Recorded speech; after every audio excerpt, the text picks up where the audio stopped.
আমাদের একজন খুবই যোগ্যতা সম্পন্ন বহুল আলোচিত একজন স্বরাষ্ট্র উপদেষ্টা রয়েছেন, লেফটেন্যান্ট জেনারেল অবসরপ্রাপ্ত জাহাঙ্গীর আলম চৌধুরী। শোনা যাচ্ছে খুব শিগগিরই তিনি পদত্যাগ করতে পারেন, তার পদত্যাগের ঘোষণাটি যে কোনো সময় আসতে পারে।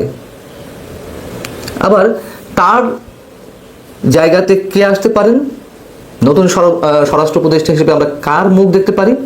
আর এক বিতর্কিত উপদেষ্টা, আমাদের জাতীয় নিরাপত্তা উপদেষ্টা ডক্টর খলিলুর রহমানকে বাড়তি এই দায়িত্ব দেওয়া হতে পারে, অর্থাৎ নতুন স্বরাষ্ট্র উপদেষ্টা হিসেবে তিনি আসতে যাচ্ছেন এমনটি শোনা যাচ্ছে। এবং একই সঙ্গে জাহাঙ্গীর আলম চৌধুরী সাহেবকে কৃষি মন্ত্রণালয়ের দায়িত্ব দেওয়া হতে পারে। পাশাপাশি প্রধান উপদেষ্টা বিশেষ সহকারী খুদাবাজ চৌধুরীকেও তার পদ থেকে সরিয়ে দেওয়া হতে পারে খুব শীঘ্রই, এমন সব ঘোষণা আসতে যাচ্ছে সরকারের পক্ষ থেকে। প্রশ্ন হচ্ছে যে এই যে অথর্ব বহুল আলোচিত সমালোচিত বিতর্কিত স্বরাষ্ট্র উপদেষ্টা মিস্টার জাহাঙ্গীর আলম চৌধুরী, তার পদত্যাগের দাবিটি তো অনেক পুরানো, কেন এত দেরিতে তাকে সরানো হচ্ছে? নিজের পদত্যাগ ঠেকানোর জন্য আমরা দেখলাম যে মাস কয়েক আগে, আরও প্রায় 7-8 মাস আগে, রাত 3টার সময়ও, রাত 3টায় গভীর রাতে নিজের বাসায় সংবাদ সম্মেলন ডেকে নিজের কর্মকাণ্ডে ফিরিস্তি দেন। তারপর একের পর এক অপারেশন পরিচালনা করেন। সেই অপারেশনে কাদেরকে ধরা হয়েছে আমরা জানি। একটা চাঁদাবাজও ধরা হয়নি, একটা খুনি ডাকাতকেও ধরা হয়নি, সব একটি বিশেষ দলের রাজনৈতিক নেতাকর্মীদেরকে ধরা হয়েছে। আবার নতুন করে অপারেশন ডেভিল হান্ট ফেজ 2 ঘোষণা করা হয়েছে, সেখানেও তিনি একই মন্তব্য করা হয়েছেন। আওয়ামী লীগের নেতাকর্মীদের, সন্ত্রাসীদের কারোর বিরুদ্ধে মামলা না থাকলেও তাদের সবাইকে ধরা হবে। কি যোগ্যতম, অসীম যোগ্যতা সম্পন্ন একজন স্বরাষ্ট্র উপদেষ্টাকে আমাদেরকে দেখতে হয়েছে গত 16 মাস ধরে। এখন যেহেতু আবার নতুন করে আর এক ব্যক্তির নাম শোনা যাচ্ছে, আর এক বিতর্কিত ব্যক্তি ডক্টর খলিলুর রহমান, তাকেই কেন এই পদ আনা হচ্ছে বা নামটি শোনা যাচ্ছে? এই তো সেই খলিল সাহেব, যার পদত্যাগের দাবি ছিল এর আগে থেকেই বিএনপি সহ বিভিন্ন রাজনৈতিক দলের পক্ষ থেকে। এই খলিল সাহেবকে জাতীয় নিরাপত্তা উপদেষ্টার পদ দেওয়াকে কেন্দ্র করে সেনাবাহিনীর সঙ্গে প্রধান উপদেষ্টারও বেশ খানিকটা দূরত্ব আরও বেড়েছে, সেটিও আমরা জানি। তিনি মার্কিন নাগরিক, মার্কিন পারপাস তিনি সার্ভ করছেন, খুব স্বাভাবিক, মার্কিন স্বার্থ তিনি উদ্ধার করবেন। এই উপদেষ্টা পরিষদে একাধিক ব্যক্তিত্ব রয়েছেন, হাতে গোনা বেশ কয়েকজন ব্যক্তি রয়েছেন মার্কিন নাগরিক, সব বিদেশ থেকে ডেকে এনে বিভিন্ন ধরনের পদবি দেওয়া হয়েছে। মিয়ানমারে করিডোর দেওয়ার ক্ষেত্রে যিনি বেশ সরব ছিলেন, দৌড়ঝাঁপ করছিলেন, এই তো সেই ব্যক্তি ডক্টর খলিলুর রহমান। সেনাবাহিনীর প্রবল আপত্তির মুখে সেই জায়গাটি থেকে সরকার সরে আসতে বাধ্য হয়েছে। সেই খলিলকেই কেন, মিস্টার খলিলকেই কেন স্বরাষ্ট্র উপদেষ্টা দায়িত্ব?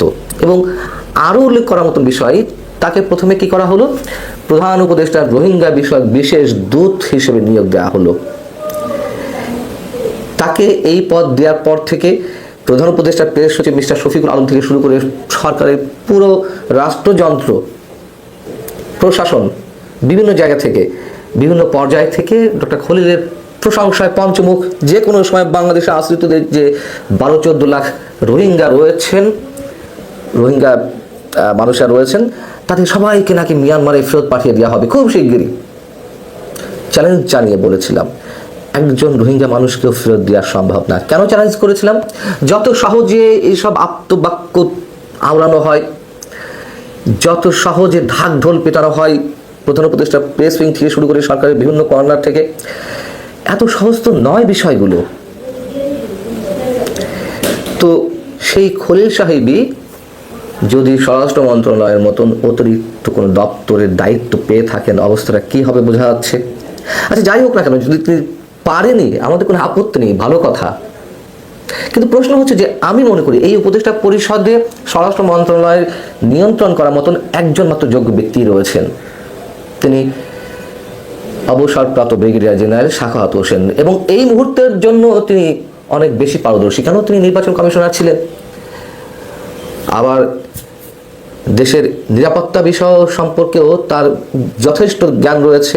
কিন্তু তাকে দেওয়া হচ্ছে না, কেন দেওয়া হচ্ছে না? সেটিও খুব সহজ কথা। তিনি প্রথমে স্বরাষ্ট্র উপদেষ্টা ছিলেন, এই সরকার যখন ওথ নেয় সেই প্রথম পর্যায়ে তাকে তো এই মন্ত্রণালয়েরই দায়িত্ব দেওয়া হয়েছিল, কিন্তু মাত্র 4 দিনের মাথায় তার পদটি চলে গেল, তাকে তার দপ্তর পরিবর্তন করে দেওয়া হলো পাট ও বস্ত্র মন্ত্রণালয়, পরবর্তীতে আবার নৌ পরিবহন মন্ত্রণালয়ের দায়িত্ব। তাকে দেয়া হবে না সোজা সবটা কথা, তার কারণ তিনি 5 আগস্ট নিয়ে নিজের অজান্তেই সততার সঙ্গে একটি বিতর্কিত মন্তব্য করে ফেলেছিলেন। আপনাদের নিশ্চয়ই মনে আছে, তিনি ওথ নেওয়ার পরপরই, উপদেষ্টা হিসেবে শপথ নেওয়ার পরপরই তিনি আহত পুলিশ সদস্য, আনসার সদস্যদেরকে দেখতে গেলেন।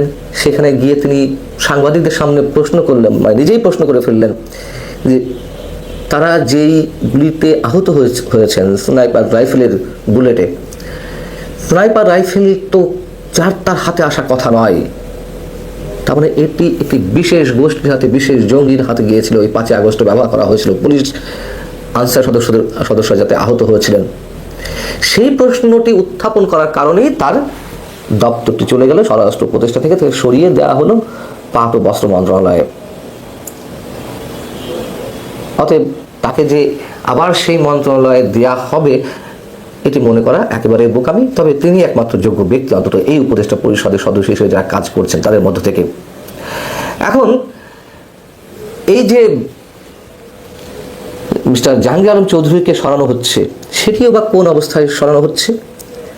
মানে এই সরকারের উপরে যখনই একটি বিশেষ গোষ্ঠীর মধ্য থেকে যখনই মব ক্রিয়েট করা হয়েছে অথবা মবের বাইরে যে কোনো দাবি জানানো হয়েছে, তখনই সুর করে দাবিগুলো পূরণ করা হয়েছে। উসমান হাদি নিহত হওয়ার পর ইনকলাব মঞ্চ থেকে দাবি উঠেছে স্বরাষ্ট্র উপদেষ্টা পদত্যাগের জন্য। যৌক্তিক দাবি, এই দাবিটি যৌক্তিক। তো যেহেতু তারা হুঙ্কার ছেড়েছে, হুঁশিয়ারি উচ্চারণ করেছে, এই ধরনের হুঙ্কার হুঁশিয়ারিতে আবার সরকার তটস্থ থাকে। সো খুবই জানা কথা, স্বরাষ্ট্র উপদেষ্টা জেনারেল জাহাঙ্গীর আলম চৌধুরী নিশ্চয়ই তার পদে থাকতে পারছেন না। থাকার তো ন্যূনতম কোনো কারণ নেই তার এই পদে, কোনো ন্যূনতম যোগ্যতাও তার নেই। দেখুন কি অবস্থা, জানি না নতুন স্বরাষ্ট্র উপদেষ্টা এসে কি করবেন, আইন শৃঙ্খলা পরিস্থিতি কতটা উন্নতি ঘটাবেন।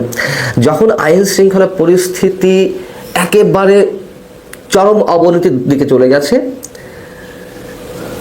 অস্ত্র উদ্ধার করতে পারছে না, কি হলো? অস্ত্র উদ্ধার করতে না পেরে অস্ত্রের বদলে মানুষের হাতে হাতে অস্ত্র তুলে দেওয়া হচ্ছে। কেমন? তিনি ঘোষণা দিয়েছেন যে প্রার্থীরা, নির্বাচনে যারা প্রার্থী তারা ইচ্ছা করলে যে কোনো সময় অস্ত্রের লাইসেন্সের জন্য আবেদন করতে পারেন। এর মধ্যে বেশ কয়েকজনকে গানমান দেওয়া হয়েছে। মানে আইন শৃঙ্খলা পরিস্থিতি ঠিক করতে পারবে না, বাট ওই যে জঙ্গিদের মোকাবেলা করার জন্য বা সন্ত্রাসীদের মোকাবেলা করার জন্য নতুন নতুন অস্ত্র তুলে দেওয়া হচ্ছে। কি কার্যক্ষমতা এই ব্যক্তির! এবং এতে করে পাল্টাপাল্টি যে অস্ত্রের প্রতিযোগিতা, সেটি তো শুরু হয়ে গেছে। সেই জায়গা থেকে হয়তো নতুন কোনো কাউকে নিয়োগ দেওয়া যাচ্ছে না উপদেষ্টা পরিষদের সদস্য হিসেবে। যদি সত্যিই নির্বাচন হয় ফেব্রুয়ারিতে, সত্যি আমি আবার শব্দটা উচ্চারণ করছি, সেটাতে এই 2-2.5 মাসের জন্য হয়তো কেন একজন নতুন উপদেষ্টা নিয়োগ দেওয়া হবে, মানুষের সমালোচনার শিকার হতে পারে সরকার। সেই জায়গা থেকে ডক্টর খলিলকে এই পদে দায়িত্ব দেওয়া হচ্ছে বলে আমরা শুনতে পেরেছি। কিন্তু সেটি করতে গিয়ে আবার না জানি আমাদেরকে কোন ক্রস ফায়ারে পড়তে হয়।